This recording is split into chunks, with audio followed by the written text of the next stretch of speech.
It's Eagles. It's Bengals. It's Sunday. Final preview and predictions for the big battle out in Cincinnati between our Eagles and the Bengals. Got an interesting question. Does Jalen Hurts have to outdo Joe Burrow no matter what? We're going to talk about that and so much more. Got a special guest join us in about an hour. Trending in the AM. We're live on the STT Sports Network in 30 seconds. Pop, pop, pop, pop, pop, pop, julep. Pop, pop, pop, pop, pop, pop, julep. Pop, pop, pop, pop, pop, pop, julep. Pop, pop, pop, pop, pop, pop, woo!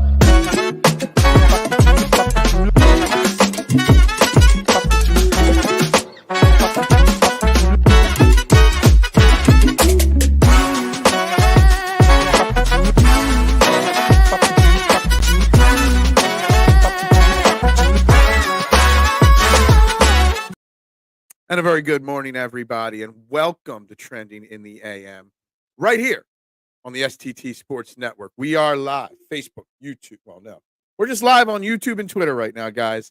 That is it right now. So do me that favor, hit that like button, hit that subscribe button, and hit that share button. I greatly appreciate it, each and every one of you doing your part to help grow this great channel, to grow this new network as we continue to take over and do what I say we're going to do, which is set the trends for what sports talk should be. We greatly appreciate any and all help from each and every one of you every single morning. We got lots to talk about because we're going to get set for Eagles, Bengals, Sunday in Cincinnati. We're going to talk all about it. I got an interesting question to kick off the show. It'll appease the Jalen Hurts haters. It'll appeal to the Jalen Hurts supporters. It'll appeal to everybody. So make sure you guys strap in here.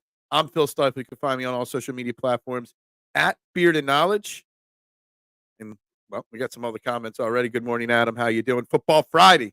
I know the Sixers played tonight, but we're all footballed up today. That's what we are. That's right, Peanut. Yeah, subscribe. Smaller channels. That's right. Got to help the smaller channels become big channels, right? That's what we got to do. And I hope to be that big channel that everybody wants, that little channel that everyone wants to support and turn into a big channel. So there were yesterday, as we get set to talk Eagles, as we get set to talk Bengals, got some key matchups, some key stats we can go into. And again, Shane Haff will be joining us at 9 o'clock to give us his takes on the game. Two interesting little video clips circulating yesterday around social media.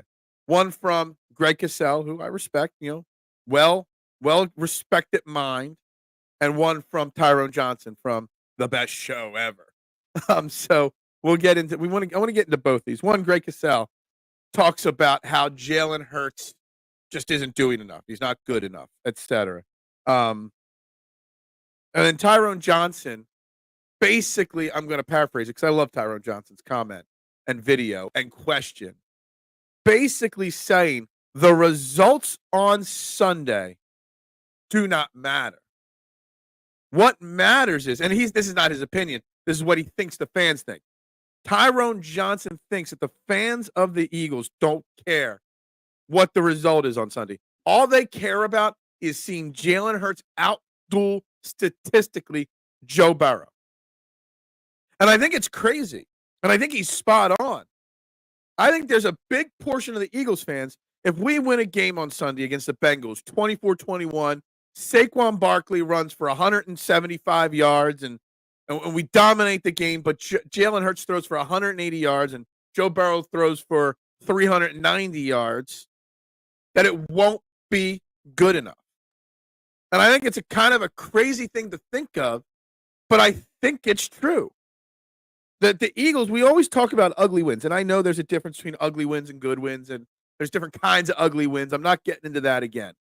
But sometimes an ugly win is a good win when it's a knockdown, drag-it-out battle between two good teams. And, Greg Cassell criticizing Jalen Hurts over his performances. I don't know what we want from Jalen Hurts. Last two games, no turnovers, big-time throws and big moments, back-breaking runs for first down to extend the drive, and 2 straight wins. Yeah, they weren't flashy. But too many people in Eagles Nation is so dead set stuck on flashy play. The casual fans, flashy play. And when Tyrone said that fans care more about the out-dueling another quarterback than actually winning the football game, it really hit me. And I'm like, this is so solidly true. And it drives me nuts. We get the Jalen Hurts haters and whatever. You're all entitled to your opinions. But isn't winning all that matters really when we think about it? Isn't beating the other team in the best way possible? You beat the Bengals by running the football.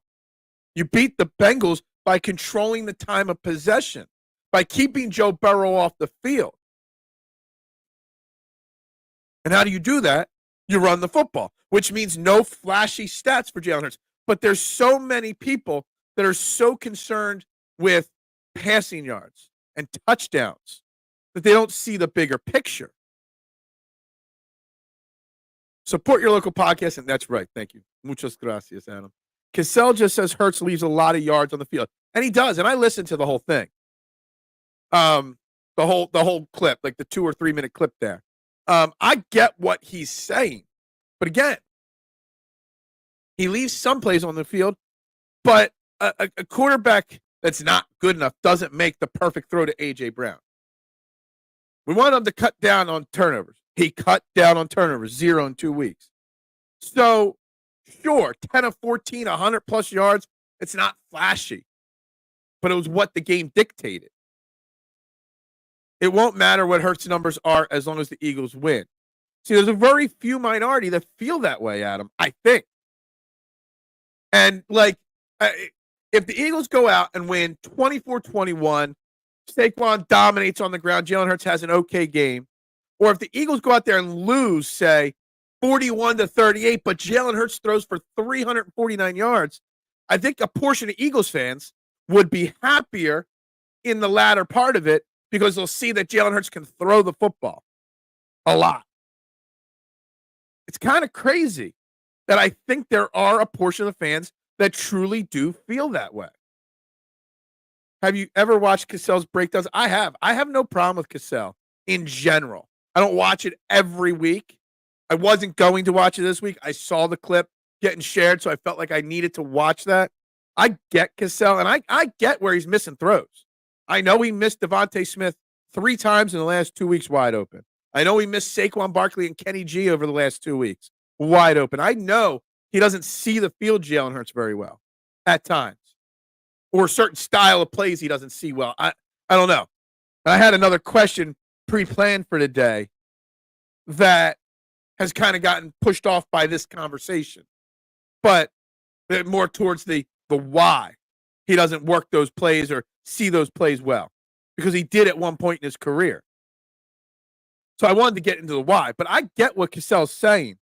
But I also want to know, when you go 2 straight weeks with no turnovers, making big throws, why we're still focused on the negative, because we did win those games. And that's why I'm saying I feel like Eagles fans need to see a big flashy win from Jalen Hurts or big flashy loss from Jalen Hurts over a conservative win, because they want to see that flash, because that's the only thing that'll convince them that he's good. Ugly wins are like crappy Ubers as long as you get to your destination. I guess so. He cuts down on turnovers by refusing to attempt tight window throws. And he took some sacks that he shouldn't have instead of trying to force the ball. See, the thing is, he makes those tight throws, and if he gets picked off, you complain that he's too aggressive and should have held on to the ball. He holds on to the ball, doesn't commit those turnovers, and he still can't win. And that's an argument I have right there. I don't think there's anything, to an extent, Jalen can do to convince people that he's great, or he's good, or he's solid, or he's worth the time to be our quarterback. This is why I keep going in. Fans would rather see Jalen Hurts throw for 350 yards, 4 touchdowns, and lose the game by 3, as long as he has no turnovers, than go out there and just win 17-14 on Sunday. Hurts always talks accountability. When are we going to finally hold him accountable? Peanut, that's fine. What are we holding him accountable for the last 2 weeks? He won the football game. He cut down on turnovers. The 2 things we wanted him to do. And he did it. Plain and simple. He did what he needed to do the last 2 weeks. That's it. The quarterback controlled the time of possession with the short passing game too. A 5-yard. I agree. That's fine. That is absolutely correct. Short passing is just like running the football, 100%. The whole mesh concept is futile when the quarterback won't throw between the numbers. Is he won't? Is he doesn't feel comfortable? Like he's made the throw at times. Why? So the original question today was going to be, why won't he make those throws? Why does he seem to, struggle consistently reading that and making that throw? Is it a mental thing? Is it he's shorter and he can't see it as well as we think he can? Is it confidence? There's a lot of things it could be, but he has made the throw at times. Apparently never. Yeah, exactly. Good morning, Duck. What's up? He met his goal now. Yeah, we're at 210 now. Now the goal is to get to 300, then 400, then 500. The goal is to keep climbing. The goal is 1,000. So that's the real goal. Well, I've joked about this before, K1. I have. That I think every athlete, when they sign a superstar contract to a certain level, should have in their contract by rule by the team that they have to meet with a sports psychiatrist weekly or monthly. I truly do believe that, to deal with the pitfalls of fan criticizing and social media and the media itself. I truly believe athletes should see sports psychiatrists on the regular, 100%. It's a totally different subject, but yeah. His trust is more in AJ than any other receiver, and that's true. 100%. Now, I kind of hate that, he's got too much trust in AJ Brown. So you see the numbers. I had him this week. With AJ Brown this year in 3 games, we're averaging 27 points a game. Without AJ Brown, 17 points a game. Our win-loss record with AJ versus without AJ, also very skewed in one direction. He relies almost too much on AJ, and I get that. AJ's a special kind of wide receiver. Even when AJ is not open, he's open. Jalen Hurts has a perfect quarterback rating this year, throwing to AJ Brown in one-on-one coverage. Why would you even try to cover AJ Brown in one-on-one coverage? That's one thing Jalen Hurts reads well. When he sees AJ Brown in single coverage, he finds him right away. He sees that right away. Brady was a master of throwing the ball away without getting called for grounding. Just throw the ball at the receiver's feet where it can't be intercepted. Yeah, that's that. There's something to that. But again, it goes to then that'll affect his completion percentage. And someone will criticize him, well, he doesn't complete enough passes. That's the thing I'm looking at.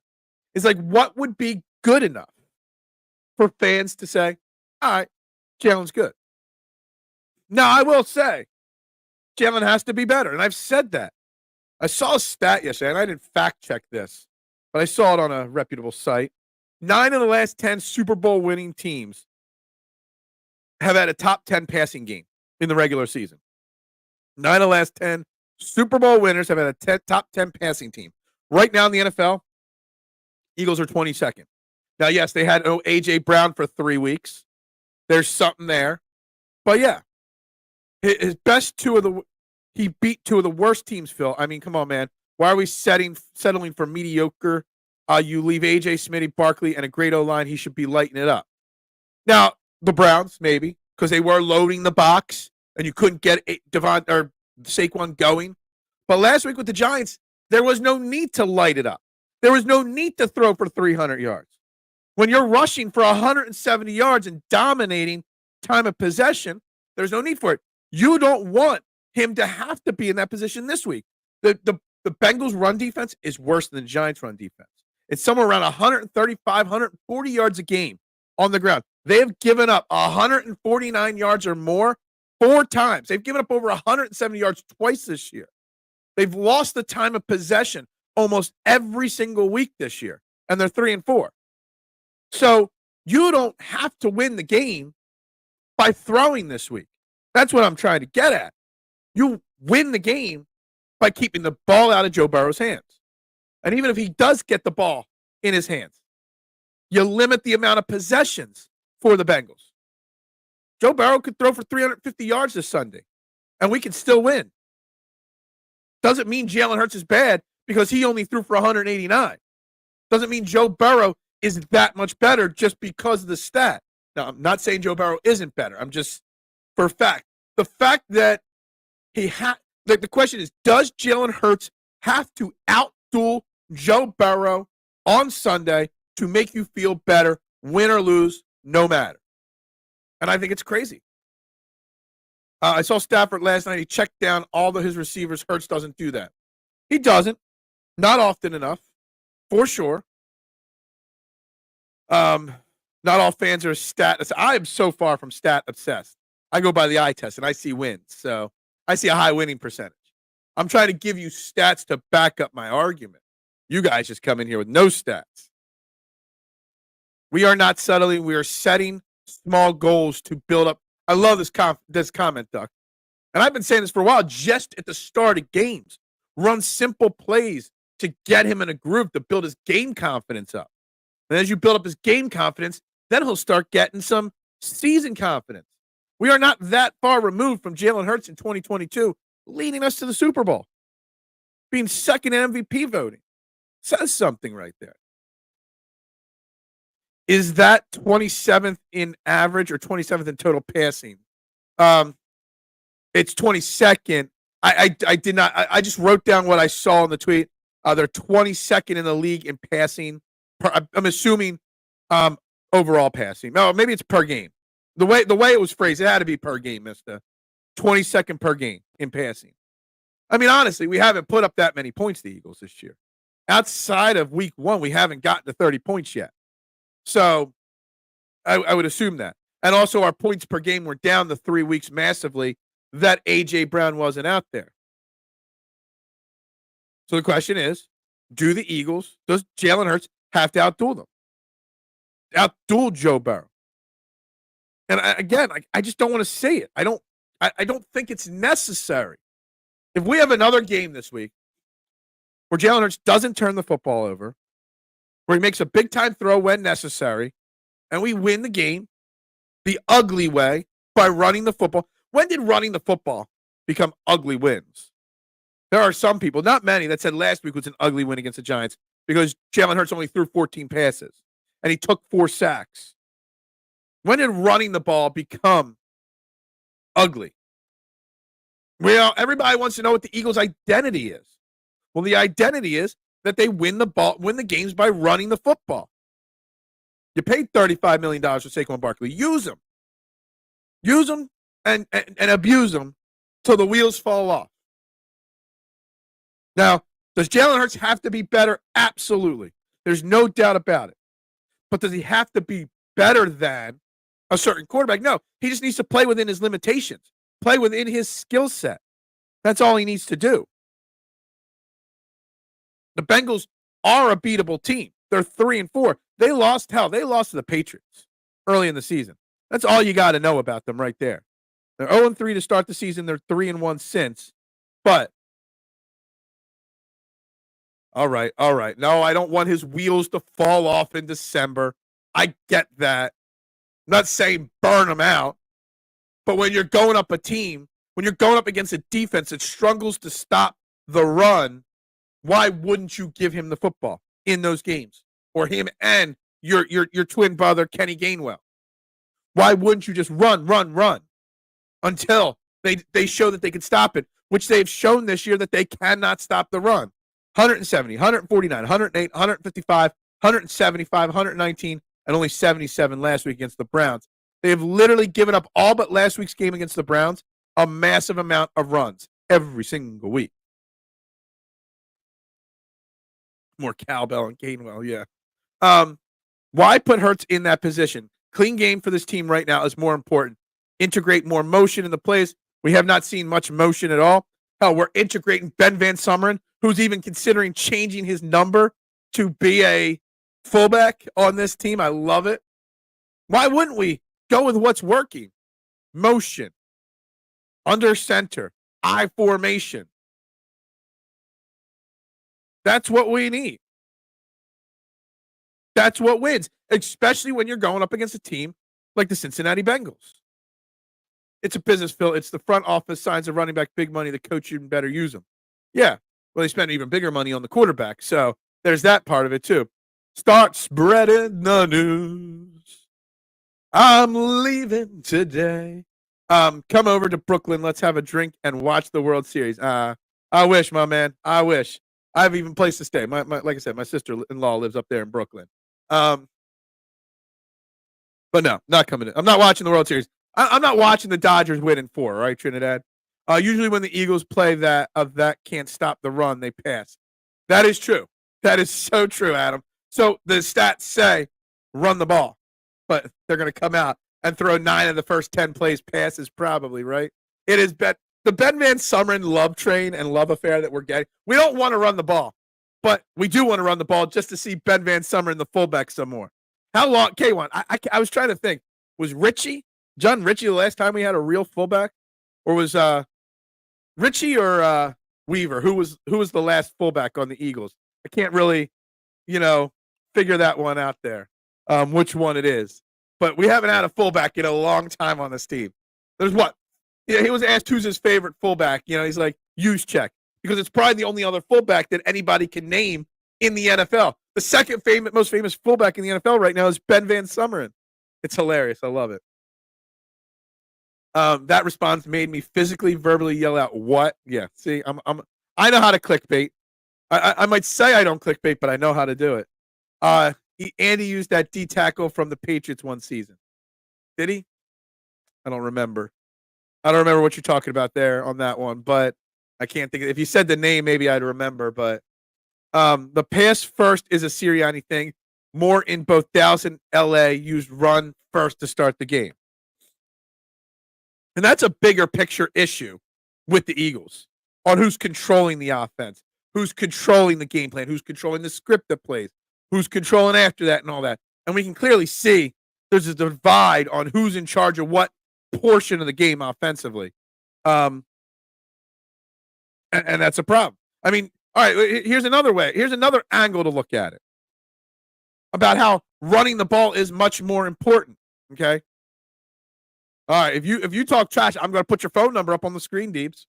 AOL wanted your phone number because he wanted to call and harass you. I said no, but if you be mean to me, public knowledge, your phone number becomes.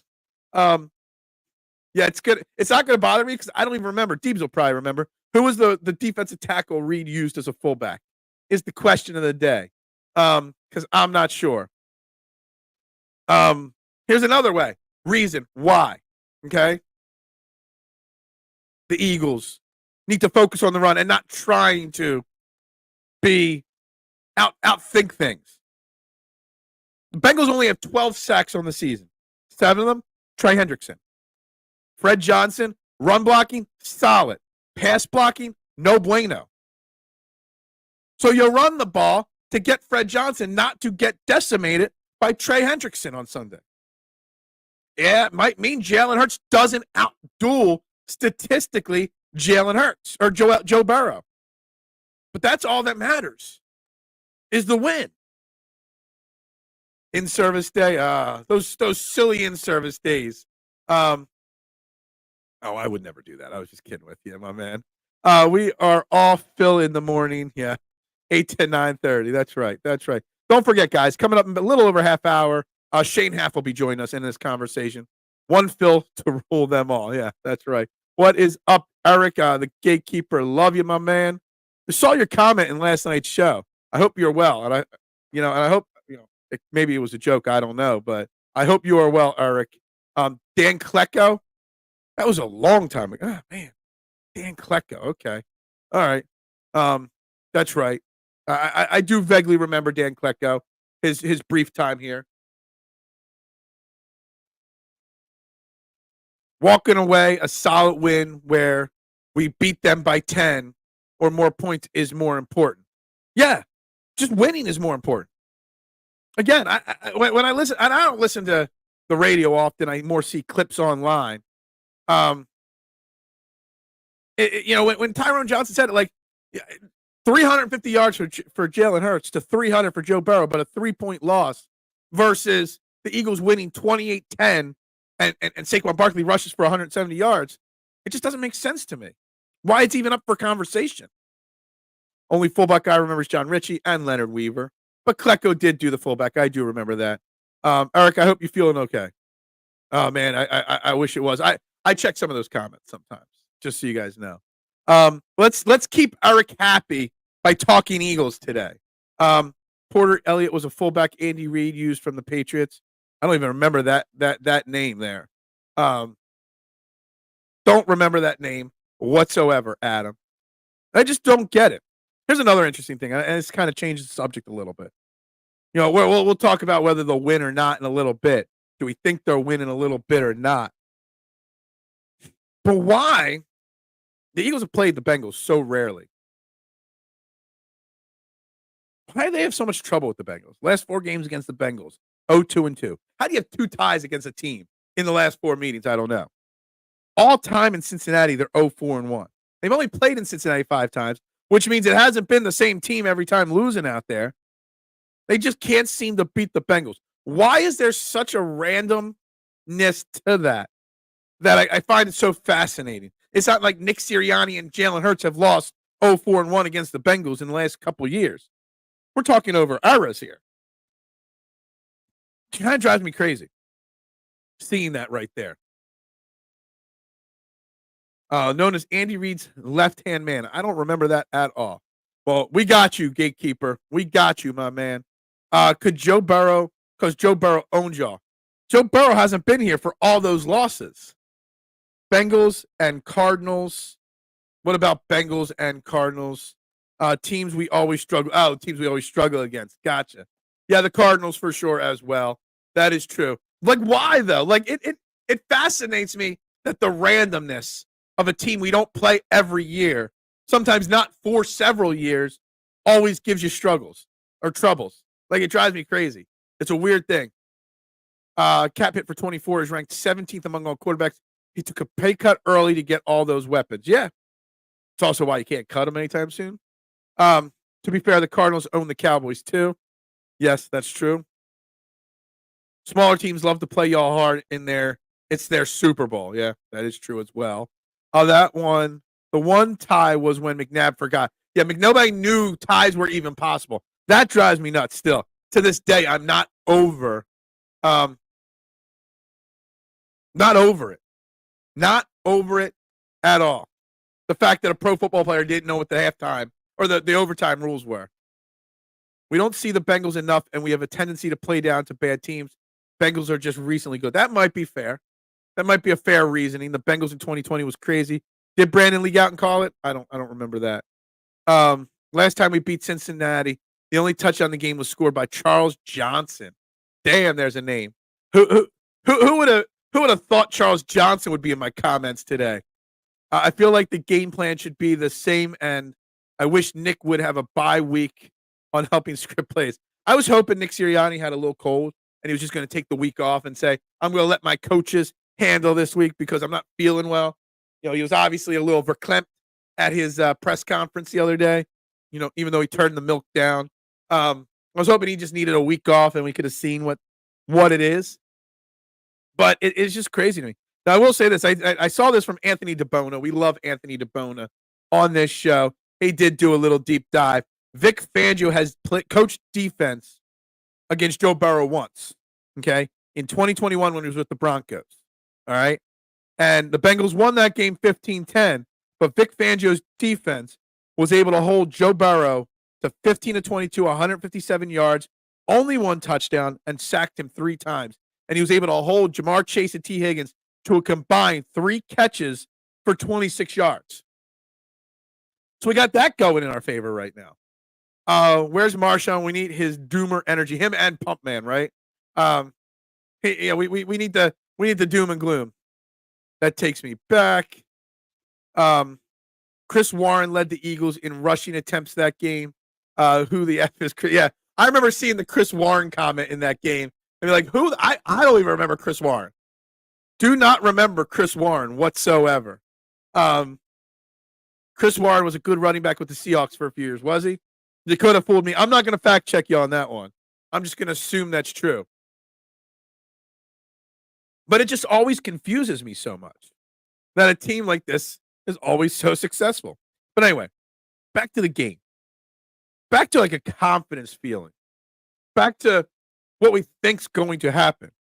And when I talk about keys to games and predicting a game, you guys know me. I hate predicting like the cliche keys to victory: win time of possession, win the turnover battle, et cetera, et cetera. Like it's always sounds so cliche. It's like the most easiest thing to do and say. But looking at the stats, looking at the time of possession that the Bengals have had this year, all but one of their wins, they've won the time of possession. All but one of their losses, they've lost the time of possession. Keeping Joe Burrow off the field by winning the time of possession, by running the football, is how you win this game. And I feel like predicting the game is tough. And I feel like if we win the time of possession, we win. If we lose, we lose. Like, that's where I'm at with this game. It sounds so cliche, but so simple. Westbrook had one carry that game. It must have been at the very beginning of his career then. If who the fuck is that was a person, Chris won. Basically, who the fuck was that? Yeah, exactly. I saw Joe Burrow in a press conference yesterday. He looks very calm and confident. I miss the days when quarterbacks were terrified. Well, he did. He did hype up. He's like, I'm glad that what's his name? Fletcher Cox isn't there anymore. I guess Fletcher had a big game and sacked him a bunch of times earlier in his career. I guess he doesn't know who Jalen Carter is. On a side note, we did get the word yesterday afternoon that Zach Bond did return to practice. We were a little concerned that he just popped up on the injury report with a shoulder issue and didn't practice the other day. He did practice in full, not part limited, full yesterday. So, again, it seems like we're going to have our full complement on defense, everybody out there. And we're going to need we're going to need pressure on Joe Burrow to help because as Vic Fangio, as we all know, pass rush and cornerbacks, they complement each other. Quinion Mitchell and Darius Slay and company are going to need to be in lockdown mode against Chase and Higgins, but you got to get pressure on Joe Burrow and not let him have 5-6 seconds to pick the defense apart. Also recording reception was Eagles training camp legend Nah Brown. I remember Nah Brown was like the Paul Turner or who's the dude now that's been on our practice squad, the wide receiver for like 3 straight years now. Like Nah Brown was a training camp legend. I love stories of training camp legends in Eagles history. I mean, we get so hyped up over these training camp guys. All the hours Jalen spends in the NovaCare, he spends some time watching Westbrook play the quarterback position. Brady as well. Burrow gets the ball out super fast, not the weak to blitz. I'm not saying calling blitzes. You just got to get pressure. You just got to push that pocket from your front four.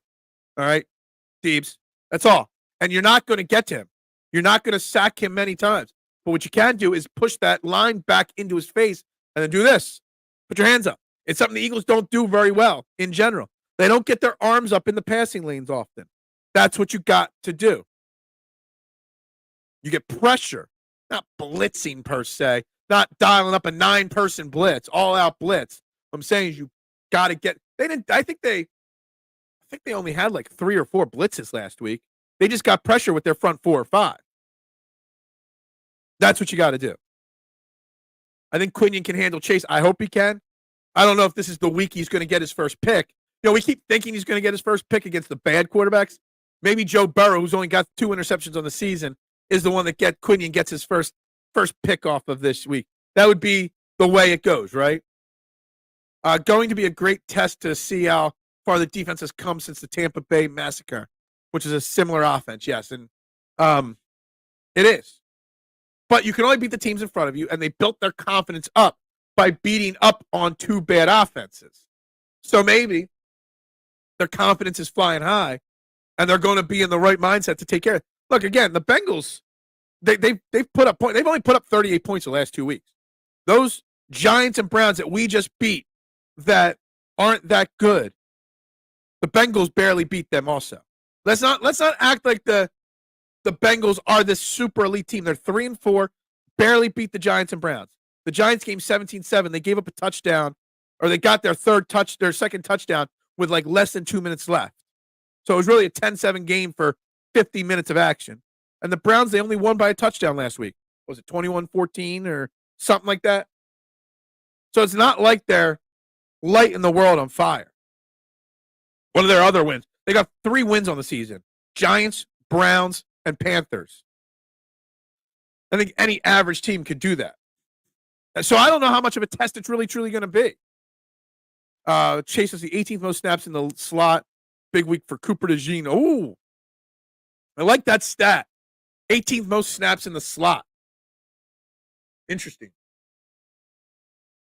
Do we trust Cooper DeJean on Jamar Chase in the slot? Or do you slide? You tell Q ball, just follow Chase everywhere.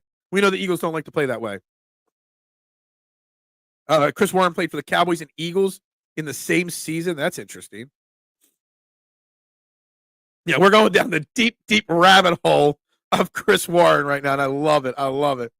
Q gets his first pick. Will open up the floodgates for him. I agree.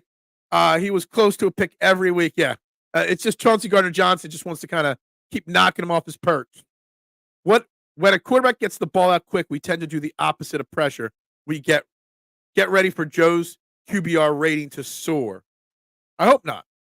Fangio has had our corners play closer to the line of scrimmage these last 2 weeks. Should be interesting. Absolutely. Who gets their interception first? Their first interception first? Quinion Mitchell or Cooper DeJean?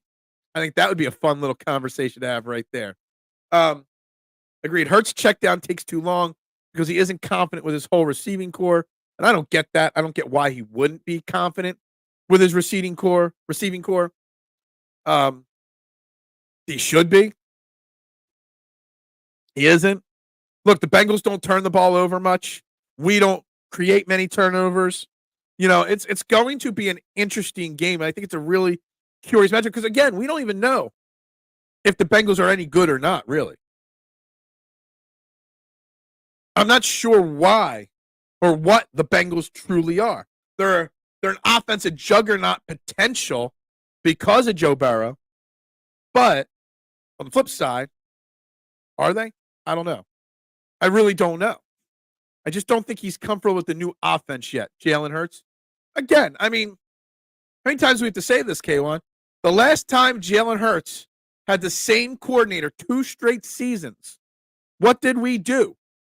We went to the freaking Super Bowl. I think there is something to be said about the constant change in philosophy and coaches, the way you're coached. I think there's something to it. Bengals don't play consistently like the Eagles. The team never plays well on both sides in the same game. Yeah, I think that's fair. I think I can see that in what I've watched. But one thing they always consistently do is play terrible run defense. 6 of 7 games this year, they've gotten decimated on the ground. So that's not a small sample size. That's a big sample size. Hence, again, why? You need to run the football. We need to move Smith around the field. We just need to move somebody around the field, Eric. We expected so much more motion in the Eagles offense this year, and it really hasn't happened. It happened a little bit at first, but it's kind of come down to a snail's pace at this point. It's kind of annoying, honestly. Sixers, Raptors tonight. Yeah, I'm not really hyped about it right now. I saw a rumor that the Sixers are one of the teams inquiring on playoff PJ Tucker. I don't think even the Sixers are dumb enough to try to sell that to their fan base after everything else they've tried to sell to our fan base in the last 24 to 48 hours. Bengals ground game is horrible. If the Eagles take out Chase and Higgins, the defense will be fine. Exactly. I mean, I would like to see the Chase versus Chase, or Chase versus Sidney, Brown versus Brown. Get a chance. If you were a defensive back, here's a question. Like Sidney Brown, and your brother, Chase Brown, was the running back on the opposing team, and he was hitting a hole, and you're in the hole to clog it up. Would you just try to tackle him, or would you try to Sheldon Brown, Reggie Bush, light up your brother? My brothers are all at work right now, but I'm pretty sure if I was Sidney Brown, I'd be trying to light him up like Reggie Bush on the 4th of July. Like, seriously, just something about brother versus brother. We've seen it before in sports. I just love it. We've seen Aaron Nola pitch to his brother before. I love the brother versus brother thing in sports. Hurts was working with Brady, and yeah, he was. Maybe Brady's what ruined him. Maybe that's what it is. No Embiid or George till October 30th, I saw. Yeah, I mean, George, definitely. I don't know if they'll start the same time. 30th is next Wednesday. I think George will be back by next Wednesday. I'm a little iffy on Hurts in that sense right now. In the hole. Yeah. Mitchie Poo. Never change, Mitchie Poo. Never change, Mitchie Poo. I love you, my man. Never, ever change with the childish humor. Please. Please. We love it. We love it. We do love it. I mean, it's a bit much sometimes, but we love it. I don't even know where I was going with that. Before I brought up the Brown versus Brown thing, I lost my train of thought there. Shane Haff better get here and save me sooner rather than later here. Anyway, games around the NFL this week. Any games that we like? I can't believe the Rams beat Minnesota last night. I'm sure you guys saw the face masking in the end zone that was not called. And I ask you this.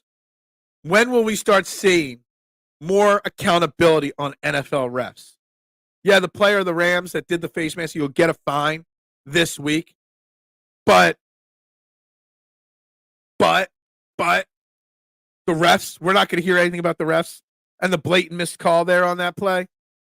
Ruined him. Eagles went to the Super Bowl in 20. No, he worked with Hurts after the 2022 Super Bowl, I thought. That was in that ESPN article about he spent time with Brady. That was in the 2022 after the Super Bowl, I thought. But, sorry. Maybe I'm wrong on that, mister. Raptors have so many injuries as well. Sixers should get the win. They should get the win tonight. I wouldn't expect. I'll watch the game tonight. Not saying anything. I'm just hyped for the Eagles game. Today's Friday, Football Friday. Today, Eagles are not, or Sixers aren't part of the conversation. I mean, it'll be good to see them going up against a lesser opponent tonight with all these role players. We'll need to see Tyrese Maxey shoot a little bit better. Maybe we'll see the starting lineup change. Maybe not. We'll see. The second we can replace all those MFs with robots, like that ending there of that game. If I was a bettor, well, I am a bettor, but I didn't have any bets on Thursday Night Football last night, I'd be pissed off. There was enough time for the Vikings to march down the field and score. I mean, they would have had to score and get a 2-point conversion, but still, I'd be pissed off if I was a bettor. Last week, I was talking about how many bangers of games there were. There's so many bad games this week. Ravens, 1, 2, 3, 4, 5, 6. Right now, 7 games, Sunday and Monday, have a 7-point spread or higher this week. There are some bad football games on the card this week.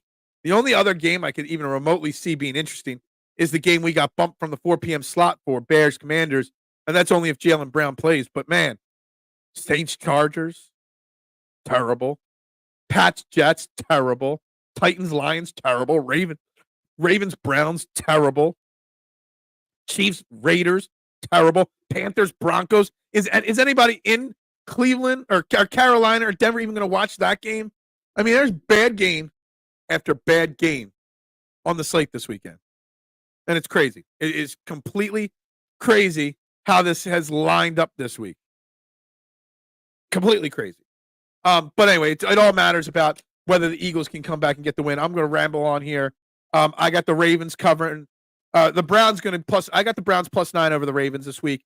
I got the Lions -11. Dolphins, Tua is back for the Dolphins this week. I got Dolphins -3.5. Patriots +7 over the Jets. Falcons -2.5 over the Bucks. Bucks are now without Godwin for the year and Mike Evans till at least week 11. Packers -4.5 over the Jags. Texans -5 over the Colts. Yet we will watch because we. I'm assuming that's a sheep or a lamb of some kind. But yeah, we will watch. We always watch, right? We have to watch, right? We do want the refs to be held more accountable, though.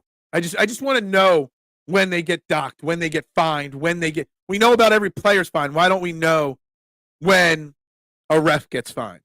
It would make us feel maybe a little bit better. I don't know. I'm not really sure about that.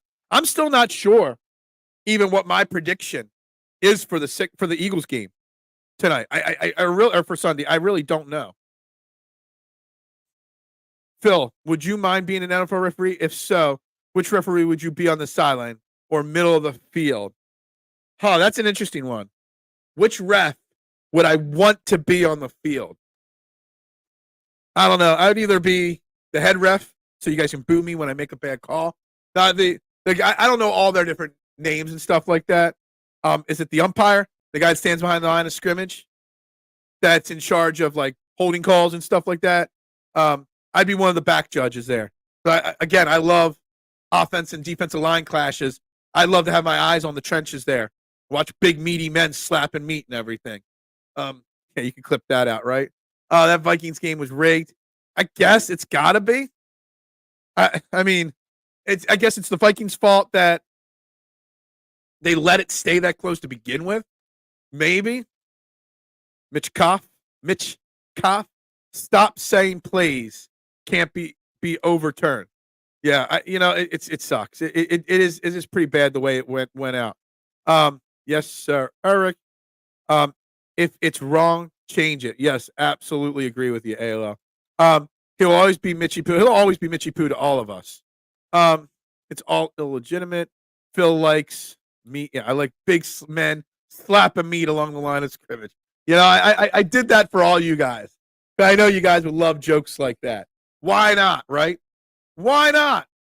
Why not enjoy it this morning? It's Friday. It's beautiful out. We've almost made it to the weekend. So congratulations on the team effort there, guys. The refs have to be reviewed and held accountable, maybe even fined as well. That might encourage them to. And there's a replay of last night's game, of that play in question last night, where you literally see the back judge or the umpire or whatever his name is staring right at Sam Darnold. His job is literally to protect Sam Darnold, once defenders get close to him, to keep his eye, to make sure there's no personal fouls or late hits or shots to the head or anything like that. That guy's job is to protect the quarterback. And he looked right at him and missed it. Now, they do get evaluated, I think, VCP. I think getting playoff games and getting Super Bowl checks and stuff like that is based off of a grading system of some kind that I remember reading about once, that they get graded on their performances, and their grades are how they determine getting playoff spots and not. But we don't know about any of the other punishments that they get. We don't know about if they're fined. There's no transparency with Roger Goodell and the referees, and I don't know why. Yeah, don't run a sport if you can't be honest. That's true. That's true. The league should be in trouble for fraud. Well, stop. Let's not go too deep here. 5 minutes. Anyone could have changed it. Do these refs even have a security clearance? Yeah, for what? What do they need a security clearance for? Do you think the refs have bets on the games they are officiating? Well, this is a deep rabbit hole. All right, Adam. I don't know if I want to go down this rabbit hole today. Shane Haff will be here in like 10 minutes. I don't know if I'm ready for that. All right. But what I will say is, I wouldn't be shocked. Would not be shocked. Now, hopefully they're smarter than some of the NFL players that get caught. Hopefully they have somebody else placing the bets for them. I would be shocked. I mean, I remember if you watch what was the dude from Cardinal O'Hara, the NBA referee that got caught with that whole thing, Donahue or whatever his name was. I watched the Netflix documentary on it, and they had some of the, I guess, bookies, if you want to call it that, interviewed, saying that it goes on in all sports all the time, still to this day. So I wouldn't be shocked if somebody's got their hands in the pocket of a referee saying, yo, make this happen and we'll pay you, or make this happen or else. I don't mind calling my own VCP out. When you buy the ticket, you expect, but we don't get it. What will be the next level of gambling scandals? What will be? Will it be NFL? Will it be college? What sport? It'll probably be the WNBA finals, right, K1? The refs that stand right behind the linebackers look dangerous. I've seen some of them take some hits. And at my age, I don't want to be taking any of those hits there, mister. Yeah, et cetera. He popped out like Mortal Kombat whoopsie. Yeah. Tim Dunn. Yeah. Tim. Yeah. He was a Cardinal Hire guy. That if you haven't watched the documentary on Netflix on it, it's kind of like annoying, but also really thought provoking to understand that it definitely happens all the time in sports. It really does. And I don't want to get in this rabbit hole today. I'm calling for an immediate congressional investigation. Yeah. Yeah. Is that right? Get Robert Mueller out of retirement. Yeah. I don't know. I'm sure it happens. I would be shocked if it doesn't. But again, I at least give the players after a game are subjected to being media interviewed in their locker room. Why don't the refs speak? But why don't reporters have to go in the refs locker room and interview them so you can ask them the tough questions? How did you miss that call? What were you thinking? Stop. Anyway, 4:00 games on my agenda. I got Chargers -7. I got Bills -3 over the Seahawks. I got Panthers +9.5 over the Broncos. Why, I have no idea. I got Chiefs -10 over the Raiders. And I got the Bears -2.5 if Jalen Daniels doesn't play. I got the Commanders, or the Bears +2.5 if Daniels doesn't play. Commanders -2.5 if Daniels does play. Stop. That's what we do here. What can we do to make sure Eric Allen makes it to the Hall of Fame? Well, I don't think that will ever happen. There's something going on. Something going on out there that Eric Allen is still not in the Hall of Fame. It is. It's a shame. What's wrong with what? What? Sorry for not talking shit today on your humble little Philly stream. Humble little Philly. I like how you had to throw in little Philly stream.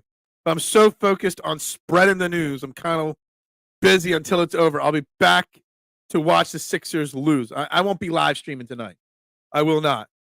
I do have the Yankees winning the World Series, if I'm being honest. I think it's going to be a 6 or 7 game World Series. I will tell you I'm rooting for the Dodgers in 4, just for you, Trinidad, but I feel icky rooting for the Dodgers or the Yankees, so I just will not watch. Yeah, make them attend post-game interviews. Why not, right? Make them answer right away. Make them watch right away. Sam Darnold, I told you after 5 wins, crash. There's a reason why they're looking for another quarterback. They were looking at Matthew Stafford early in the week. Now the Rams are 3-4, and the Rams aren't in sell mode anymore. They say they're not trading Cooper Kupp now. Remember, I told you the Rams were going to be a sneaky good team if they stayed healthy. Cowboys blow, Giants horrible. Yeah, I mean, obviously, we know that. But the real question is, are the Eagles good or not? The real question is, can the Eagles beat the Bengals or not? And I like to think they can. Again, if I go back to my preseason predictions, I went win, loss, win, loss, win. I had them exactly where they are right now, 4-2. And then before the season started, I had them losing this week to the Bengals. I didn't think the Bengals were going to be as bad at the start of the season as they were. I had them at 4-2, and then I had them losing this week to go to 4-3, then following it up with some wins. Should I stick to my preseason prediction, which was my thought-provoking, like deep dive and predict them to lose a game, or do I predict them and be the homer to win the game? Because in my gut right now, today on Friday morning, I feel like the Eagles are playing good enough football to beat the Bengals.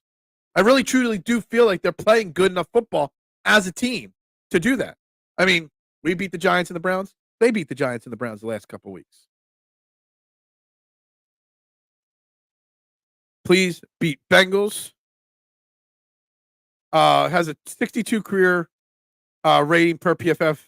The average for cornerbacks is 98. Wow. That K1, Eric, everybody. There's no reason on paper that Eric Allen is not in the Hall of Fame. I don't remember him being an asshole to the fans.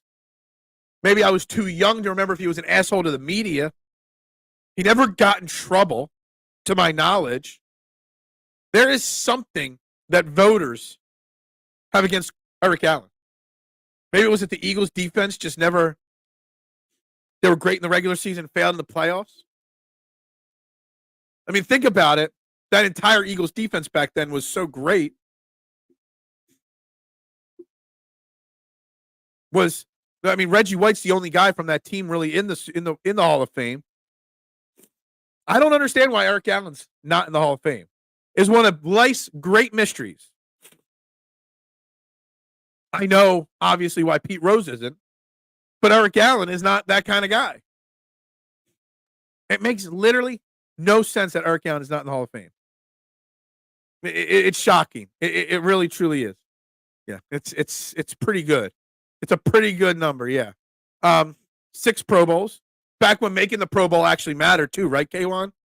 I mean, we've seen all the stats for Eric Allen. Everything says he's a Hall of Fame player. Especially in the Hall of Fames are now all watered down and have so many players in it.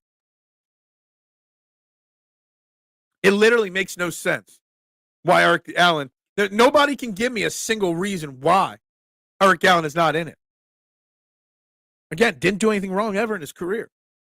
Not sure. Not sure why it's even up for another discussion or could be up for a discussion. Like, it literally makes 0 sense at this point that he's not in it. There's nothing nothing else I can say. Players actually played in the Pro Bowl and wanted to win it. Yeah, absolutely. 100%.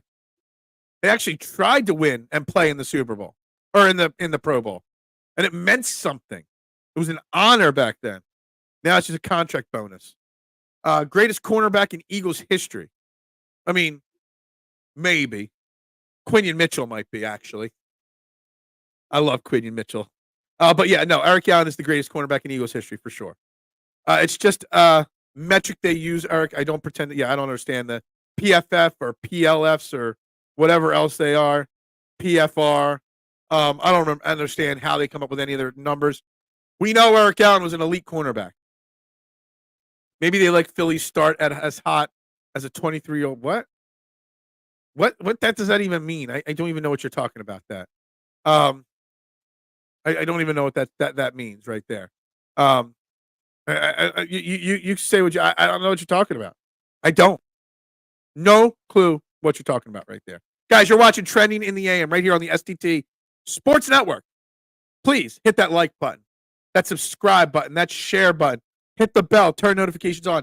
Help me this weekend. We're over 210 now and the subscriber number. Make sure this weekend, wherever you go, you tell one, you tell all. You bring a QR code. It's easy to get a QR code for this. You get everybody scan it. Help me build this. Help me want to do more lives. Probably won't go live for the Eagles game on Sunday, but next Sunday, I'm definitely going to go live for next Sunday's game. 4 o'clock games are a little easier to do it than the 1 o'clocks. Philly start out hot, yeah. So why are we talking of all people to talk baseball? That makes no sense from you, of all people. Just so you know. Why are we talking Philly's playoff collapse? Like, I don't get the reference on why you're doing that. So we talked about Zach Bond. 210 is not minus 210. What are we talking about now? What? Dallas Goedert will be out. Mekhi Becton, it seems like, is going to be out again. Here's an interesting question I saw coming across from the Eagles reporters yesterday. Tyler Steen has filled in well at right guard. Has he supplanted Mekhi Becton as the right guard on this team? It's something that's intriguing to me because I hate when an injury causes you to lose your job. Hold on. More than what? Anyway, join me on the I Have No Sponsor hotline. We got Shane Haff from the Eagles Pinpoll Podcast Network. Good morning, Shane. How you doing today? Morning, Phil. I'm doing good. How about you? We're living the dream, my man. Living the dream this morning. Obviously, we're here to get your takes on Eagles Bengals. But I don't know if you caught it yesterday. It's something we've been talking about a little bit today. The little clip, the video clip of Tyrone Johnson from the Fanatic yesterday, talking about basically asking the question: does Jalen Hurts have to outduel Joe Burrow, no matter what the win or the loss looks like, just statistically, to give the Eagles fans confidence? And if you haven't seen it, that's basically the gist of what he's saying, that fans don't care about the win or loss. They just want to see Jalen Hurts put up more stats than Joe Burrow. I did not catch that clip. That sounds like one of the stupider things I've ever heard said in sports talk, though. He wasn't saying it because he agrees with it. He's saying that's what he feels from hearing from the fans, that the fans prefer to see.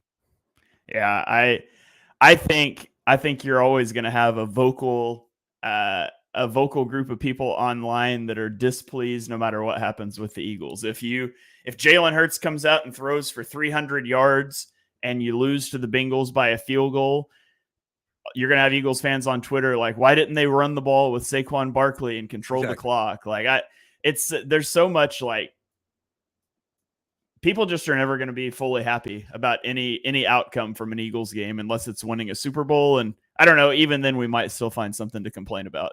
Exactly. I mean, what have we all talked about wanting from Jalen Hurts and the Eagles the last couple of weeks? No turnovers, and protect the football, et cetera, et cetera. But yet he does that, no turnovers. He's made the big time throws to A.J. Brown when necessary the last 2 weeks. He's given the big runs to break the backs of the defense when necessary. We've won, and still everybody is not happy. Yeah, I mean, there's definitely things that he could improve on, and he would tell you that. And I mean, that's a good way for a player to approach things. Like, you should always be looking for, what can I improve upon? What could I do better moving forward? I mean, when I was coaching sports, when I was coaching high school sports, I never went in after a game and was like, that was the perfect game, we'll just cancel practice the rest of this week. That's not something you ever do. And so that's a good mentality from a player. It's a good mentality from coaches, from fans. Like, just enjoy a win every once in a while. Absolutely. So getting into this week's game against the Bengals, obviously, it is a dangerous game going up against Joe Burrow. And I hate cliches. I really hate cliche keys to victory. And everybody always, it's win time of possession, win the turnover battle, you win the game. And I know they're true, but I hate to use those. I try to find more detailed keys. But when I study this Bengals team, it really is control the time of possession and run the football. Such a cliche key is actually the key to this game this week, right? Yeah, I think so. The Bengals' run defense isn't very good. No. You can look at whatever rankings you want to. They're 22nd in rushing defense by DVOA. If you go look at EPA, they're 27th. If you look at success rate, they're 30th. This is not a good team at stopping the run game, which is interesting because they're going to play a lot of single high coverage. Like, they play one high shells at a pretty high rate. And so you would expect a team to be good at stopping the run when you're playing heavier boxes, and they just really aren't. So I think there's a couple ways you could honestly, this should be a good matchup for the Eagles offense in every respect but one. And that's Trey Hendrickson rushing against your backup left tackle. But you look at it, and their tallest cornerback is 5'11".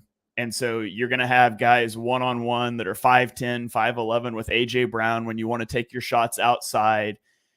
You're going to have the ability to run the ball on a run defense that hasn't been very good. It feels like if you don't turn the football over and you don't let Trey Hendrickson wreck the game, which Trey Hendrickson is probably one of the most underrated players in the NFL. Like, a lot of people that aren't like hardcore football followers, like, you follow the Eagles, you don't follow a lot of the rest of the league. You might be like, I've heard that name once or twice. If you told me Trey Hendrickson is a top 5 edge rusher in the NFL, I would not argue with you. He's really good playing at a high level. But that's really it. I mean, the Bengals defense isn't very good. They've let a lot of good players walk. They've got a linebacker that'll be good for them. They've got Trey Hendrickson, but there's just not a lot of talent to work with there. The X factor isn't the answer to Trey Hendrickson's pass rush and havoc running the ball, though. I mean, K1 is saying, obviously the fun story this week is Ben Van Summer in the fullback isn't running right at Trey Hendrickson almost to an extent. You take that pressure off of Fred Johnson. Don't drop back 30 times and have Fred Johnson have to guard, or even, have a tight end if the tight ends don't block very well right now. But, by taking Trey Hendrickson out of the game, you do that by running the football, right? Yeah, you can certainly do that. And Trey Hendrickson's a guy that likes to get up the field. And so if you start running, gap scheme runs at him, and he's got to start thinking in his head, can I get upfield on this? Is this a play action? The Eagles like to do that. They like to pull a guard on play action plays at times. Trey Hendrickson's not a slouch as a run defender, but if you can slow him down in that way, it's definitely going to help. And I think you should not be leaving Fred Johnson on an island with him. Like Grant Calcaterra is not a good blocker, but you can still chip off of it. Like Grant Calcaterra is not a guy that it's like, we have to have you in a route right off the snap. So you can chip on him. You can keep a back end on pass protection. It's just something you have to be aware of. Like everything's advantageous for the offense as long as you don't let Trey Hendrickson wreck the game, which he's certainly capable of doing. You mentioned you mentioned guard in general and pulling guards, and Tyler Steen. It seems like it's pretty much a lock that Becton is not going to be playing this week or cleared from his concussion. Tyler Steen's actually done pretty damn well this year, filling in for Becton the times he's been hurt. And coming into training camp, he was probably the favorite to win the right guard. Do you think another game or two of Tyler Steen succeeding at right guard might push Mekhi Becton back to the bench or to play that swing tackle till Mailata comes back or whatnot if Fred Johnson continues to struggle? That's for sure what I would do. Now the That's Eagles, what I would have done last week too. Yeah, the Eagles have been remarkably hesitant to do that. I just think that Fred Johnson's been bad, in my opinion. Like he's moved some guys in the run game. I generally just think he's been bad. Now, his 2 starts have come in pretty tough situations against Brian Burns, where he was often left on an island, which tells you a lot about what the Eagles think about him, that they're leaving him on an island against Brian Burns. And then, in that Buccaneers game against a blitz-heavy Todd Bowles defense, but he's allowed 22 pressures on 99 pass blocking snaps this year, and that's not good. I think Tyler Steen, I thought he should win that right guard spot this year. I actually thought he was going to win it last year from Cam Jurgens, and he didn't do that. So I really like Tyler Steen. I think he's played well when given the opportunities. I don't think they're going to, give him that spot over Mekhi Becton when the O-line is healthy, because they really like what Becton brings in the run game on the inside. But it's something I would definitely consider since you're looking at least 2 more games after this one without Jordan Mailata. The Ben Van Sumeren linebacker, and there's a couple of people that have commented about Ben Van Sumeren, one saying, do you want him out there when he's part of your defense, not getting hurt and all? Do you think the Ben Van, I know they've talked a lot this week about the why or how they came up with it, because they saw him in practice lining up for whatever reasons to help the defense in practice. Do you think that Ben Van Sumeren, I mean, it was only 5-6 snaps last week, Ben Van Sumeren, the fullback, was more a product of, the game plan just swayed towards running? You had Fred Johnson who needed help, or do you think this is something that they've been planning on, finding the right moment to unleash this option here? I think it's something that they had in their back pocket. Okay. It wasn't the game plan dictated it because of the injuries. It was something they've been waiting for the right moment to unleash. Right. Because, I mean, the Eagles were running the ball well before they went to that too. Mm-hmm. So I think it's probably something that they had in their mind, like this might work. And then they got into an opportunity against the Giants where the game was pretty well in control. And it was like, let's try this out. Let's see how it goes. Let's put it on film for other teams to worry about, and just sort of have a different look out there. So I don't know that they're going to do that a lot moving forward, but it is on the film now. So teams have to have a plan for it. Absolutely. So we'll get back to the offense for the Eagles offense in a little bit here. Defensively speaking, it's obviously a very tough matchup. Anytime you got somebody of the caliber of Joe Burrow at quarterback, it doesn't matter whether they're flying high or not, you always have to be careful. Obviously, the Eagles' defense has looked really good the last 2 weeks, but it was the Giants and the Browns. You know what I mean? So you got to take that into account. How do you feel? Do you feel that the confidence of this defense has built up enough over these last couple of weeks to kind of, someone mentioned earlier before you got here, not resort back to what it looked like, the massacre, they think they used the word of, against the Tampa Bay Buccaneers? Is the trend going in the right direction? Or was it just a product of the bad teams they faced? Well, we're about to find out, which is kind of nice because it's why I can't predict this game this week, because I don't know. Yeah. A few major things changed for the defense coming out of the bye. Obviously, one of them's personnel. You get Avonte Maddox off the field, you put Cooper DeJean on the field. That's been great. The other thing that's changed have been schematic. The Eagles have shifted from a lot of the cover 3 type looks they were playing early in the season to a lot of split field coverages, which is what the Fangio staple has always been. And that's not how they looked at the beginning of the year. And they've also had receivers playing tighter to the line, or excuse me, cornerbacks playing tighter to receivers at the line of scrimmage. So still not a press coverage team, but you're no longer seeding those underneath throws. And so the question is, did they do that because they were playing 2 of the worst quarterbacks in the NFL in Deshaun Watson and Daniel Jones? Or is this an adjustment that they're making? And so we're about to find out, because Joe Burrow is the top 5 quarterback in this league, and he's got he's got one really good receiver and another good receiver. And so you're going to have to deal with multiple receiving threats. You're going to have to deal with a really good quarterback. And the Bengals offense is really similar it's really similar schematically to the Buccaneers defense that gave the Eagles fits. It's a lot of quick throws. It's a lot of throwing underneath. There's good wide receivers that you can move around. Obviously a lot better quarterback in Cincinnati. And that Bengals or that Buccaneers offense just torched this defense. So it's going to be a really good test to see how much improvement there's actually been and how much of it was just playing bad offenses. Somebody, I think it was K1 in the chat earlier, he was talking about Chase and how Jamar Chase does line up in the slot a lot. Obviously, we got Maddox off the field. We put Cooper DeJean in there. Is Cooper DeJean ready for Jamar Chase? I mean, he's had 2 starts in the NFL. He's looked really good, even though Vic Fangio always tries to downplay it to keep the kid hungry and stuff like that. You're going to see a lot of Cooper DeJean on Jamar Chase. If I didn't check the numbers, K1 said it in the chat just a little bit ago. Says he's one of the top 20 wide receivers at lining up in the slot in the NFL this year.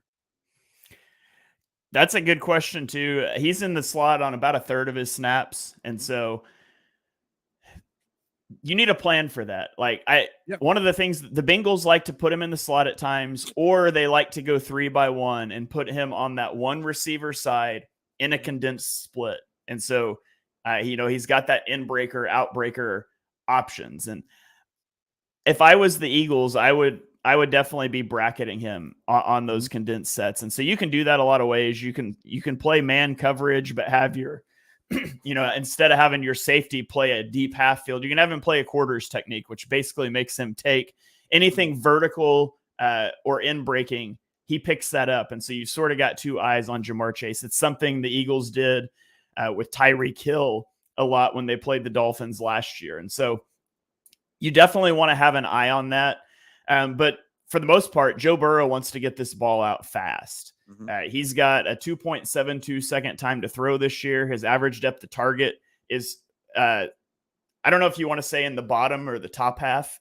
Depends on which perspective you're looking at it. Yeah. Yeah. The ball comes out with the third of quarterbacks that throw the fastest and the shortest. And when he has to hold on to the ball longer than that 2.5 seconds, his turnover-worthy play rate doubles, his EPA flips to negative, and he's been pressured 57 times on 123 dropbacks. And so you can get to Burrow. You can pressure him through this offensive line. They got a lot of offensive line issues, but you've got to make him hold on to the ball, and that's where we're going to see that test. What's the key? What's the key? I mean, you really get into the analytics of this stuff. What's the key for a defense to make somebody that gets rid of the ball so quickly? What's the key to do that, to make them hold on to it longer? Is it the press? Is it winning instantly at the line of scrimmage? What's most important there? I think it's the coverage. I mean, you want your pass rush to win instantly, but Burrow gets the ball out in under 2.5 seconds so often anyways that it takes the coverage behind to make it work. It's really hard to get a sack in under 2.5 seconds. That's why those are really impressive when they happen. But Burrow is a really good processor. He reads things out pre-snap. He confirms it really quick and gets through his reads. And sometimes he'll tip that off. I mean, at the snap, his whole shoulders will rotate to where he wants to go right away. And so you need to be able to read onto that. Whether you're playing with, zone coverage eyes so you can jump those routes, make him double clutch that. It gives you a chance to get your pass rush home. But actually, one of the defenses that the Bengals have struggled the most against has been cover one man, which is interesting because that's not what I would think they would struggle with, but it has been throughout the season. And so I would like to see them try to get up and play some man coverage and challenge these receivers off the line. I don't know how that Jamar Chase Cooper DeJean matchup's going to go, but it's one that I'm interested in watching. I don't think you don't want to blitz Joe Burrow. Yeah, I was going to ask you something else with Cooper versus Chase, but I saw this bringing the Nakobe or Cooper. Now, Nakobe and Cooper have had success the last couple weeks in blitzing, but if you don't have that perfect coverage, you're setting yourself to get picked apart there, aren't you? Yeah, I think I would have to look this stat back up, but I'm pretty sure that Joe Burrow is number 1 or he's number 2 in the NFL against the blitz. So I would have to look that up, and I can do that probably while we talk here in a minute. But I mean, you can get plenty of pressure just with your front four. You know, we've seen it. I mean, it's not like, I know they had 8 sacks last week or whatever the number was, but it's not like they blitzed at some heavy Jim Johnson level number. They won up front with their front 4 or 5 guys more times than not, right? Yeah, well, so what they did last week a lot was they would rush Nakobe Dean, and then they dropped out the opposite side edge rusher. So it was still 4 guys rushing, 7 guys in coverage, but you were changing things up on the defense. And that's something I think you can do. You can do that, especially if you're dropping that edge rusher off underneath Jamar Chase in the slot or condensed to a formation on the opposite side. So I would look for opportunities to do that. But you want 7 guys in coverage against this offense. You don't want to be bringing 5 or 6 very often. And so you can get creative with how you bring the 4, but I would definitely be very careful bringing extra guys against Burrow. Back to Chase and Cooper for a second here. It's a I'm not an X's and O. I'm not an analytic. I don't break down film or anything like that like you. Why is it? Is it more system or is it more personnel? Like, it's happened in the past. Like, sometimes some teams, their best cornerback, in the Eagles' case, you know, Quadian Mitchell, would just follow the elite Jamar Chase type wide receiver around. But the Eagles' system for as long as I can remember has always been, you got your right guy, you got your left guy, you got your slot guy. It doesn't matter where they line up. Why is it that the philosophy of the Eagles is that style? Is it more what Vic Fangio and the coordinators they've had want, or is it more that our players can't follow the guy around and play in different positions? Yeah, I would love Q to just follow Chase around all day long. Yeah, the cornerback that travels with the number 1 receiver is sort of a dying thing in the NFL. You really don't see a lot of guys that do that anymore. A lot of teams are more right side, left side, and a lot of it I think comes into the proliferation of zone match coverages. And so, you know, you get, just for example, you get something like quarters where, you know, it's a zone, but it can convert to man based on the routes and all that stuff. And teams have opted to keep a corner on one side of the field because it's sort of like playing offensive line. Everything's mirrored when you go from right tackle to left tackle. And it's not as prominent of a difference for a defensive back, but there is a difference. And you get the safety that you're working next to and all those. So there's a lot that goes into it, but a lot of it's just that technique. And with man coverage not being something that is played at a super high level across the NFL, you really don't see a lot of guys that travel anymore. Okay. All right. So yeah, I'm sure you saw Joe Burrow yesterday or 2 days ago's press conference, you know, talking about, you know, how he's glad Fletcher Cox is retired because he doesn't want Fletcher Cox out there anymore. I don't think he knows who Jalen Carter is anymore.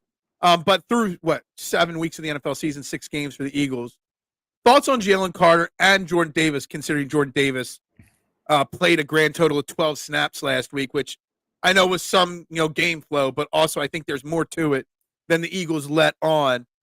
Where are you with the play of your 2 supposedly stud interior defensive linemen? Jalen Carter's been really good. I think that Jalen Carter is a guy that is just going to continue to grow. He's going to continue to be good. He's getting double teamed on 2/3 of his snaps, and he's still, you know, up there in the top 20 on pass rush win rate for defensive tackles. And he's a guy that he's getting all that extra attention. And even when he's not winning, it's setting up opportunities for, Bryce Huff off the edge. It sets up some predictability in how teams are sliding their protections that lets you get Nakobe Dean unblocked because you manipulate that. And so Jalen Carter is a key cog on the defensive line. Jordan Davis, I think, is what Jordan Davis has kind of always been. I think he's pretty good against the run. He really hasn't shown a lot as a pass rusher. I think it's more game flow why he didn't play a lot last week. And I think it'll be the same thing this week. I would imagine he'll have a pretty low snap total this week because the Bengals are bad at running the ball. And I don't think they're going to lean into that a lot. And so I think this will be a pass happy script from the Bengals. So I wouldn't be surprised if Jordan Davis is 20 or less snaps again. Does it have anything to do with also the simple fact that Moro Ojomo, even Thomas Booker occasionally have played above what the expectations maybe the organization had for these players, that makes it easier for them to say, Jordan Davis might not be the best pass rusher interiorly, but he's the best we got. We put him out there. Well, Ojomo's winning at a high level in the pass, game. So we have that luxury to not use Jordan Davis now. Yeah. Moro Ojomo has been a really nice story, I guess you would say, this season. He's a guy that, when you look at him coming out, he's kind of your run stuffer, and he's really developed as a pass rusher. Like, he's got some nice reps pass rushing on film. He's got like a 10% pressure rate on his 90 pass rushing snaps. And so it's been cool to see him, a guy that I liked, unlock a portion of his game that I didn't really think was there necessarily. And so that's what you hoped for with Jordan Davis, and hasn't come to fruition yet. But Moro Ojomo, I think, has played really well this season. I think he should continue to get more opportunities as the season rolls on. Yeah, I'm kind of surprised that Ojomo was the guy that stepped up in this way, because I've been a huge Milton Williams fan, and I'm not saying Milton Williams hasn't been good. He just hasn't, taken the next step maybe in his development. I'm not sure, what the deal is there. I was just shocked that Ojomo was the guy that stepped up to take those snaps, or I don't know, necessarily take those snaps. I kind of feel like in a weird spot with Jordan Davis. I kind of feel like because of his draft spot, because of the amount of years, you kind of got to push him out there, because, you missed out on a lot of really good potential players that could be making an impact. And you got first-round pick Jordan Davis there playing 12% of the snaps, or 12 snaps total. I understand the frustration with Eagles fans with him a lot. Yeah, it's one of those things, like, he's probably underperformed realistic expectations, but maybe not by as much as people think, because a lot of the impact he makes on plays is not something that you see on stat sheets or something that you probably notice. So he has not, done what you wanted to see him do, for sure. I think he gets a little more hate than he probably should, because a lot of what he does do is hard to see. And then also you got the guy the fan base wanted, Kyle Hamilton, going the pick behind him, and has, played the way that he's played. And so that certainly doesn't help either. Also on the defensive line, we kind of talked about like the momentum that the defense got the last 2 weeks against a bad team, but they got it. But obviously in the last 2 weeks, we've seen Nolan Smith and Bryce Huff kind of their games start to get there. I'm not going to say they're all the way where we need them to be, but they're starting to get there. How encouraged are you by them? And, I know a lot of people are talking about the trade deadline. There's a lot of trades happening in the NFL right now. And everybody wants Max Crosby or Myles Garrett or the big star. Are you encouraged enough where maybe the Eagles don't need to go out and trade a big first-round draft pick to go get the elite of the elite that is available at the trade deadline? If you could get Max Crosby or Myles Garrett for a first-round pick, I would do that fast. That's the starting point. No. Yeah. Like, but do you really want the Eagles to be using a first-round pick? If Nolan Smith and Bryce Huff are going to start trending in the right direction? For one of those guys, absolutely. But I don't think either of those guys is on the table, and I think it'd take multiple first-round picks for either one. So, we'll just say generally Howie Roseman's track record of dealing for edge rushers in season is atrocious. So let's not be. I think actually I saw some. Was it you that put all his trades out there the other day? Somebody put every trade he's made in the last 6 years at the deadline, and they're all really bad. The trades at the deadline, period, no matter the position. Robert Quinn, Jannard Avery. There's a lot of good names out there. But I think Tate was the best trade deadline move he made, and he only played like 8 or 10 games, and he was okay. Golden Tate, and that was about it. So his mid-season trades are never very good. Yeah, I mean, you just chase the losses, right? Eventually, you're going to hit the jackpot. But anyway, but Nolan Smith, Bryce Huff, did you see enough to be at least slightly encouraged by them? Come again a week where you can, you're going up against a Bengals offensive line that's not elite or anything like that. If you can have him hold onto the ball, are you encouraged by what they're showing now? Yeah, they've looked at Nolan Smith's coming off the best game of his career, in my opinion. And that was, you could say that 2 weeks in a row. Like his game against the Browns was the best game of his career to that point, and he topped it the next week. And so, again, 2 bad offenses, 2 bad offensive lines, 2 bad quarterbacks. But Nolan Smith, he's a guy that you can put on the field because he can play in run defense. And so he doesn't kill you there. And, if he continues to come along as a pass rusher, that's what you want to see. And I don't think he's there yet. He's not a guy that I trust a lot as a pass rusher, but he showed some sparks, and he's always going to be that high effort guy. With Bryce Huff, man, he looked so good for the Jets over the last 2 years in that rotational pass rusher role. And you started to see a little bit of that last week and the week before. And so I know what I saw going back and watching Bryce Huff when the Eagles signed him. And if they can continue to creep towards that, he's going to be a good piece for you coming off the edge. Now, you can never have enough at edge rusher for sure. But I think the Eagles are going to end up being okay there. So much of it, too, comes to the marriage of the pass rush and the coverage, because even at the beginning of the year when the Eagles were getting no pressure, charting services charted them out well as a pass rushing unit. They just weren't able to get pressure and sacks because the throws were so easy. And so it all works together. And right now it's working together really well. I think it also goes into that it just takes time to figure out the Vic Fangio style. I mean, everywhere Vic Fangio goes, that first year is always a slow start for the defense as a whole, isn't it? Yeah, absolutely. Last year last year for the Dolphins, I don't remember the exact splits, the exact weeks and stuff, but it was basically they were like a bottom 5 defense at the start of the year, the first 4 weeks.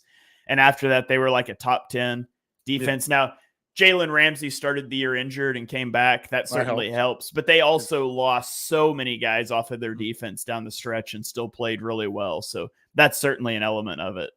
All right, so Sunday, 1:00, Eagles, Bengals. How do you foresee the game flow going and the game playing out? I had, before the season, I'm spot on. I'm 6 for 6 on. I had win, loss, and then 2 wins out of the bye. I had them losing this game before the season, which would be, unfortunate. But the trends of the last 2 weeks has me eager to predict that Eagles win. But I just can't see how this plays out in my mind yet. Yeah, my bold prediction before the season started was that the Eagles would be 2-2 at their bye week and they wouldn't lose again until December. So we're on track right now. All right. But this is going to be, the Bengals are a confusing team. They are. At the beginning of the year, the defense was garbage and the offense was awesome. The last 2 weeks, that's flipped. Their defense has been really good. The offense has been really bad. Now, the Eagles and the Bengals have played the same 2 opponents the last 2 weeks, and both defenses have gotten better. I think the Eagles' defensive improvement is due to some personnel and schematic changes and young guys finding their way. I think the Bengals' defensive improvements are a bit of a mirage, and maybe that's selection bias. We'll find out on Sunday, but I have more faith in the Eagles' defense than the Bengals. I have more faith in the Eagles' rushing attack than the Bengals. The wild card is what Joe Burrow and the passing offense are going to be able to do. I think this will be a somewhat high-scoring game, but I'll take the Eagles in this one. I think this is going to be a game that goes right down to the wire, though. So do you have the faith and the trust in Jalen Hurts and the Eagles offense? Because I kind of feel like if it's a low-scoring game, it definitely favors the Eagles with the running game and stuff like that. If it's a high-scoring affair, it goes back to the original question. Does Jalen Hurts have to outduel Joe Burrow? Maybe not just for player confidence, but to win this game. Does Jalen Hurts have to make that many more plays than Joe Burrow to win? I don't think so. I think pressing for things like that causes more issues. That's when you tend to get strip sack trying to hold on to the ball and make the big play.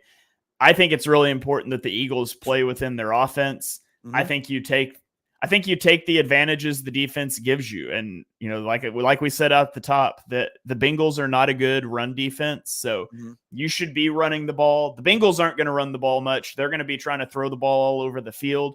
I think it's important the Eagles don't get, a Buccaneers-like start where you give up an opening touchdown drive, you go 3 and out, you give up another touchdown, and now you're down 14-0 and you've ran 3 offensive plays and you feel like you have to abandon the run. And even if that happens, they should not do that, because I don't think you want to get into a shootout against this team. You want to play your style of football, and that's Jalen Hurts throwing, 20 to 30 times, not 40 times. And so run the ball, take what the defense gives you. They're going to give you a shot for some explosive plays to A.J. Brown down the sideline, and you need to connect on those. But I think it's dictate to the defense. Don't let them dictate to you. Yeah, I love the D will need some turnovers. Like, we keep expecting the turnovers against Daniel Jones and Deshaun Watson, a quarterback that doesn't turn it over in Joe Burrow much. That's where Quinion Mitchell will finally get his first interception, right? The week we least expect it is the week that it's going to come.